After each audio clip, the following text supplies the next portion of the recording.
and happy Sunday. It's me, Alex, the stay-at-home reader. I'd like to introduce you to that pile of laundry that gets dumped on the bed every morning and put back into the basket at night. Yeah, that's life right now. But I'm lying here with my laundry pile. Nate's upstairs making coffee, and then we've got to take Owen for his baseball evaluations and register him for the town ball.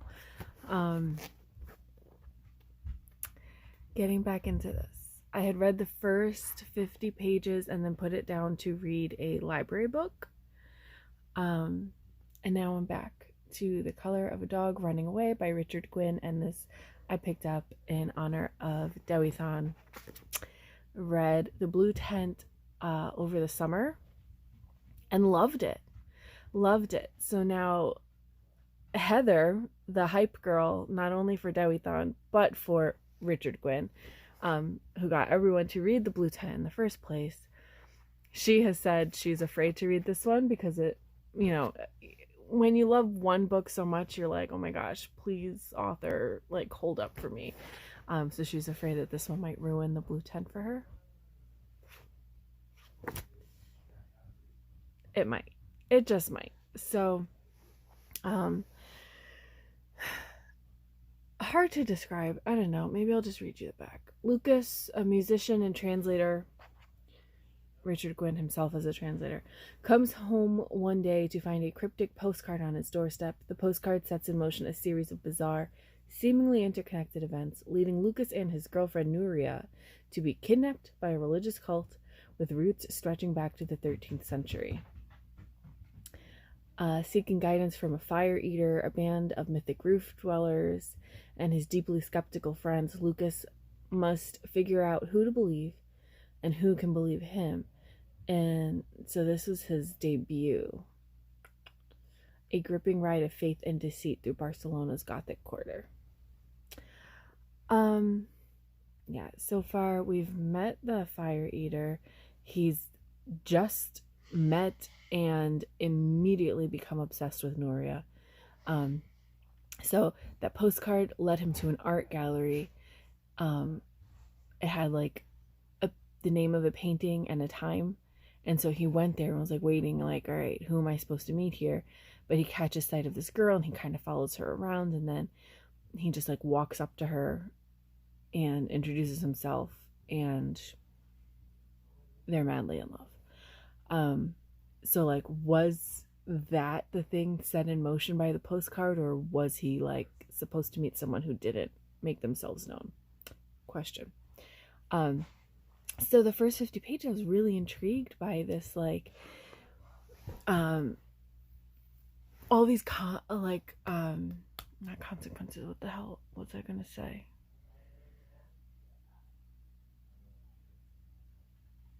Oh my gosh, the word just fell out of my head. Coincidences. It's close to consequences. Coincidences. Oh my god. That hurt. What happened in my brain there for a minute? Totally just blipped. Anyway, there's all these coincidences, and his writing is very, very descriptive. Always first person. I don't know, always. The two books I've read have been first person. And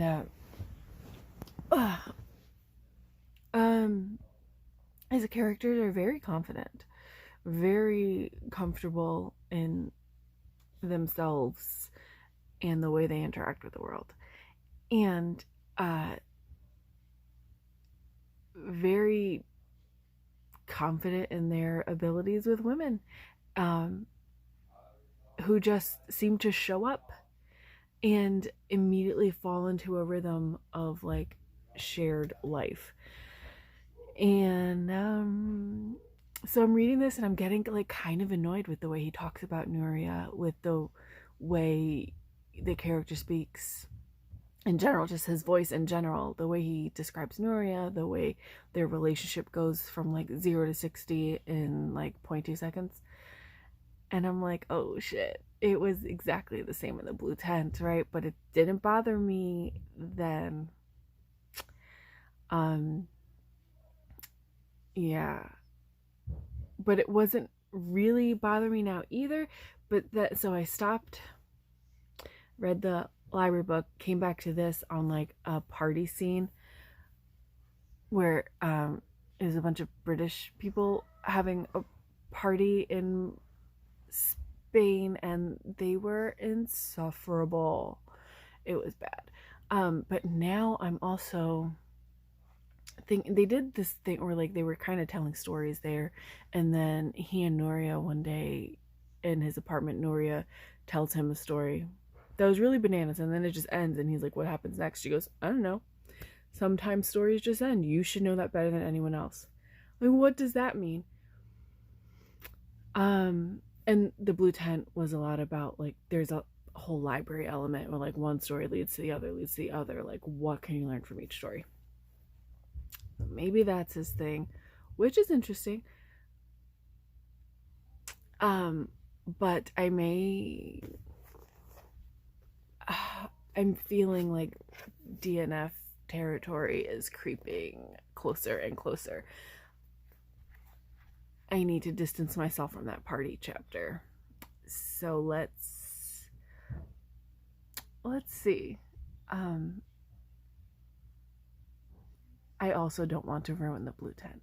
I know Karen is rereading it right now, and so I'm tempted to just reread that one that I loved and see if it holds up for me itself.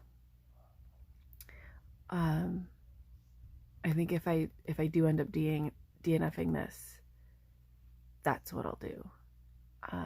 But if I can make it through this, then maybe I could answer that question without having to go back to it. What about his stories make all the icky okay? Oh, and I know Sean just read The Blue Tent for Dewithon, and basically the problems I'm having with this book, she had with The Blue Tent. So I think it's just him. I read his poetry collection, The Sad Giraffe Cafe, and did not like it at all. So I think I read most of The Blue Tent like out in the sun in the backyard in the summer, and that might have been like a critical ingredient to the reading experience. So wish me luck.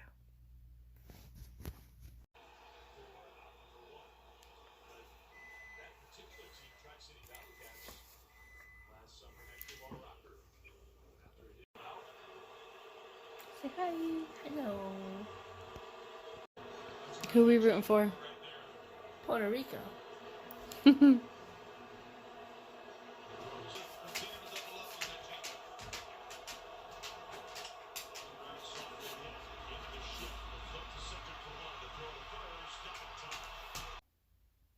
Hey, yeah, Monday now.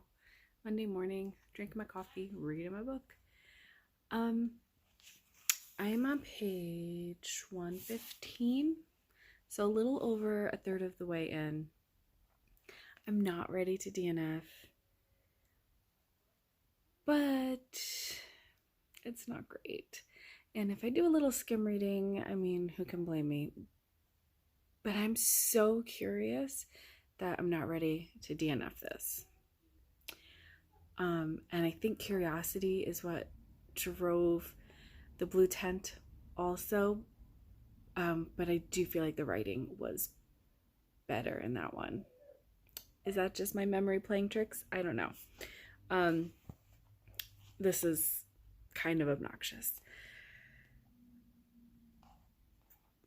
Do you know when a character just feels I don't know, I just feel like he's written with a lot of ego.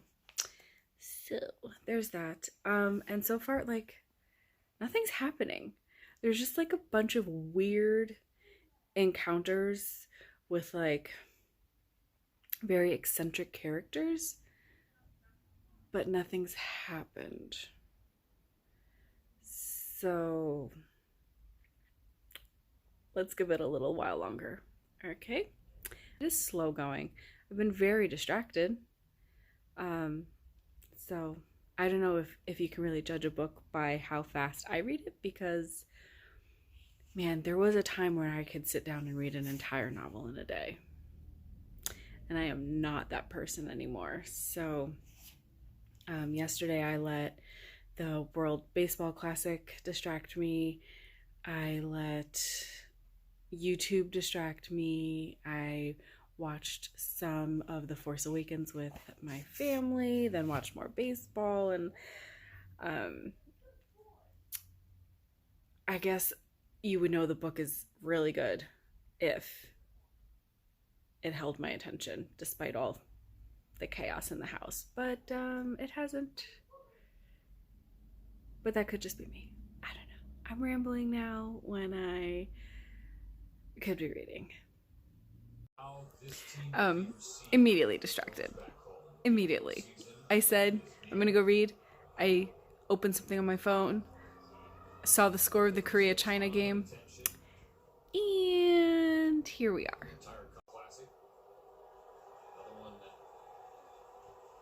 Away. Baseball classic. Strike three swinging. And that will do it for Play B. Korea with a dominant, historic performance.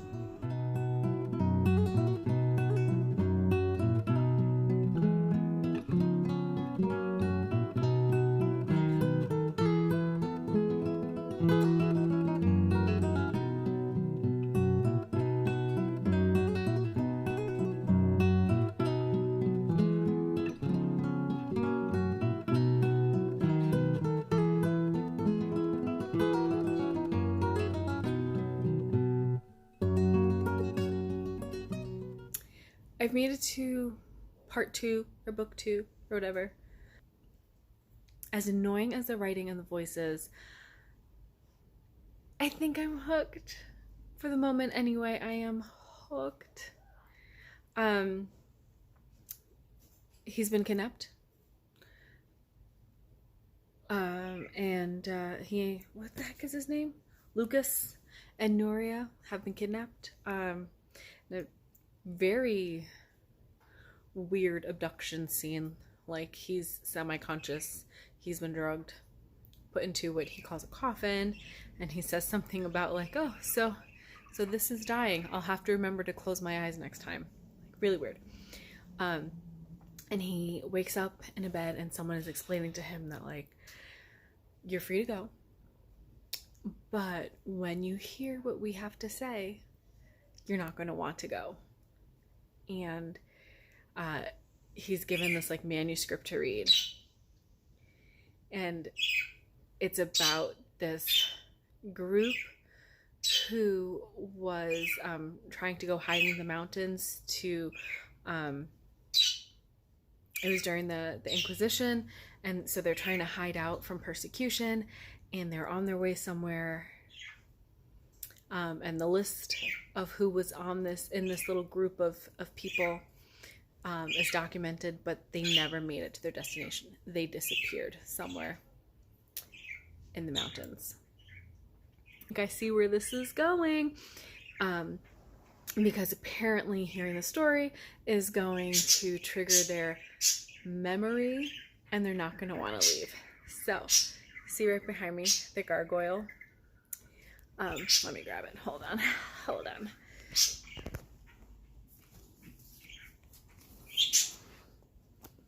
The Gargoyle by Andrew Davidson. One of what I consider my my like stranded on an island books. Like, what 5 books would you bring with you? This is one of those books.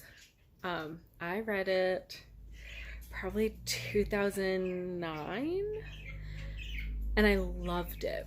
And then a few years ago, I tried to reread it, and I only got 1 chapter in. Okay, let's see. I read this in October 2010. November 2018, I tried to reread it, and I only got 1 chapter in. And I was trying to annotate and take notes and everything, and my note is basically that, like, this guy uses too many words and comes off as condescending, makes me dislike the author as a typical male narcissist, or is it because the character is supposed to be a complete tool? Like, because now I know where this story is going. And so basically, in this book, this guy gets into an accident and he's being nursed back to health by a woman who says that hundreds of years ago or whatever, they were married. And he's like, you're crazy. And she's like, no, you'll see. So over the course of his convalescence, she's telling him stories about their own persecution. She's telling him love stories from, like, throughout ages and different lifetimes. And I think he comes to believe her. But again, just like with this one, the voice is completely obnoxious of the male character. It's completely obnoxious and narcissistic and chauvinistic, but like, who was I back in 2010 that, like, I was like, yes, loved this book so much. I consider it one of the most, like, romantic things I've ever read. So we're gonna have to revisit the Gargoyle. All that being said, I'm curious, and so I will be continuing. Yeah, so I think this might end up being like a past lives kind of story. The way this one was a past lives story. Or was it, like, it's one of those, like, do you buy into the fantasy? Or is this person batshit crazy? I think the same thing. I had to check when this novel came out. So this was 2005. The Gargoyle came out in 2008. So if anything, this is the copycat. But I'll let you know if the familiar, I don't know, if the connections continue. I'm heading to bed now. I'm gonna watch some more baseball while I read. Mexico is playing Great Britain. The book has gotten both more interesting because it is definitely reminding me of that book that I loved a million years ago, and simultaneously has managed to get more annoying because Lucas is still telling the story, but he's decided to, like, get clever and remove himself from the story. And so even though he's still telling the story, it is now in third person.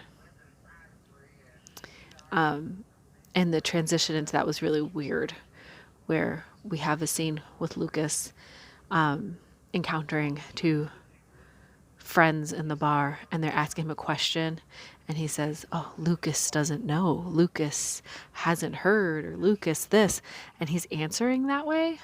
And then the next chapter he says, he's telling them, he's relaying to them this weird story of what happened when he was abducted. And he's removing himself from the story to be, like, extra artsy. And so now it's in the third person. That's kind of annoying. But I can't help but be intrigued. So, flaws and all, I think Richard Gwynne tells a good, bonkers story.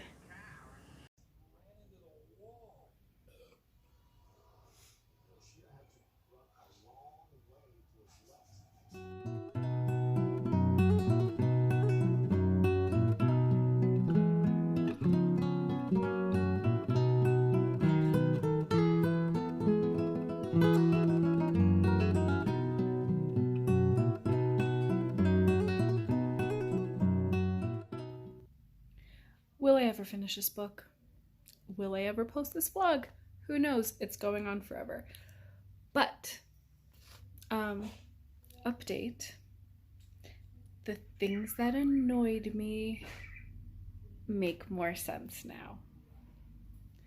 Yeah, the whole insta love, like instant intense attraction, that was like really, really annoying. It makes sense now. On his part, on Lucas's part, he kind of fell for it pretty hard, and so maybe that's his own ego let him get tricked into insta love. But yeah, there was a point. There was a point and a purpose, and it is clear now. And it is totally reminding me of that other book I mentioned, The Gargoyle. Oh, look, I'm such a mess. Yeah, I gotta go. I don't have time to read anymore. I don't have time or attention. Like, when I do have time, I can't focus. But that said, I gotta go. I have meetings this afternoon for a fundraiser. Bye.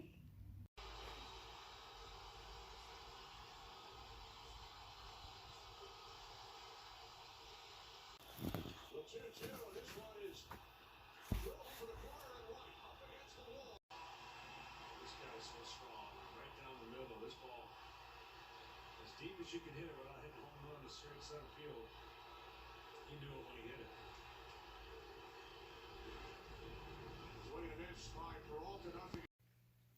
Finally finished. It's done. It's done. It's done. Okay. Final thoughts. First third of the book, obnoxious but curious. Second third of the book, exciting, like what's going on. Not like exciting like fast-paced adventure, but like very, I'm hooked. Last third of the book, fucking tedious. Oh my god. Ugh, like repetitive and back to obnoxious and unnecessary. A lot of like day to day, I walked here, I saw this, I picked up this, I did this, I put on this, I wore this, I drank this, and then I went here, and then I saw this person, and then I noticed that, and then I went here, and then I didn't sleep well. Like, very much a log. And then the whole book kind of comes full circle and just ends very abruptly. So other than to Heather or Karen, this is not a book I recommend. But I'm not mad that I read it. It worked for me. I didn't love it, but it worked because it the whole time just had little sparks of like recognition for me of like other things I have read, and I really enjoy that aspect of being a reader, of like things coming together and just these little experiences of other books that I've read at other times in my life, like kind of having opportunity to reconnect to. And so this weird obnoxious book did that for me. Very masculine, lots of ego, lots of drugs and alcohol, which, ugh, gross. Not a single likable character. Not a single one, except maybe the crazy rooftop rabbit farmer. Probably the most likable. And he's such a side character that he could be completely removed from the story and there would be no difference. This ended up taking me forever to read. Partly, I think, because of the writing, how long things of no consequence went on for, but also because of the World Baseball Classic being completely distracting. Yeah. I feel like at this point, I shouldn't end the vlog until the World Baseball Classic is over, because I have probably vlogged more of that than actual reading time. But no, I'm not going to do that. Tonight, I think the U.S. plays Cuba. U.S. beat Venezuela last night. Shocker to me. I really expected Venezuela. My money is on Japan to win the whole thing. And by my money is on Japan, I don't mean that I'm actually betting or that I have money, but that I believe in Japan in terms of baseball dominance. Okay, I gotta go. So, probably don't read this book unless you are Heather or Karen. Bye.